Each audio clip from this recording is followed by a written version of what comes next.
Benjamin Sesko can't stop scoring for Manchester United. 5 goals in his last 5 games, all coming off the bench, and suddenly the next big striker tag doesn't look so crazy anymore. So what changed, and how good can he actually become for United? Today, I'm breaking down Šeško's hot streak, how Carrick has unlocked him, and whether this is just form or the start of a genuine superstar number 9 at Old Trafford. His start at Manchester United. When Benjamin Sesko arrived at Manchester United in a deal worth around €76.5 million from RB Leipzig, the expectations were huge. United had been crying out for a long-term number 9, and Sesko looked like the perfect modern striker. Tall, fast, and already proven in the Bundesliga and for Slovenia. But his first months at Old Trafford weren't easy. He had to adapt to a new league, a new manager in Ruben Amorim, and a 3-4-3 system that demands a lot from the central striker. Often he was coming off the bench, feeding on scraps, and some fans were already wondering if he was really the answer.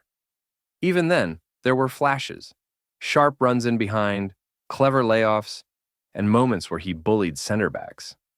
Now, with 5 goals in his last 5 Premier League appearances, it finally feels like everything is starting to click. And this is the version of Sesko United thought they were signing. Sesko is now the clear focal point in that central striker position. Instead of drifting wide or dropping too deep, he's staying between the posts, occupying center backs and living inside the box, exactly where Carrick wants him. The service into him has improved. United are playing quicker vertical passes and crossing earlier from wide areas. That suits Sesko perfectly. He thrives on balls slipped into space and whipped deliveries he can attack with his height and leap. Also, it's about confidence and decisiveness. Look at these recent goals. They're almost all first-time finishes. He's setting his body early, attacking the near post, reacting to rebounds. No extra touches, no hesitation. For a striker, once that confidence clicks, everything looks easier. What kind of striker is he for United? Sesko gives United a profile they haven't had in years. He offers physical presence. At 195 centimeters tall with real pace, he can run in behind, win aerial duels, and pin 2 defenders on his own. That lets United push their wingers high and wide, knowing there's a proper target in the middle, his movement in the box. He loves making blindside runs off the weaker center back, then attacking that gap between fullback and center back. That's exactly where a lot of his recent chances are coming from. Simple balls across the box that he arrives on the end of. Lastly, his finishing variety. In this run, he's scoring headers, near post flicks, and low finishes across the goalkeeper. He doesn't need the perfect chance. He just needs half a yard inside the area. The big question is this just a purple patch or the start of a real breakout at United? On one hand, 5 games is still a small sample. Premier League defenders will adjust, and he'll have to prove he can score when the service isn't ideal, or when he starts every game instead of coming on fresh against tired legs. But the underlying signs are really positive. His shots per 90 and touches in the box are up.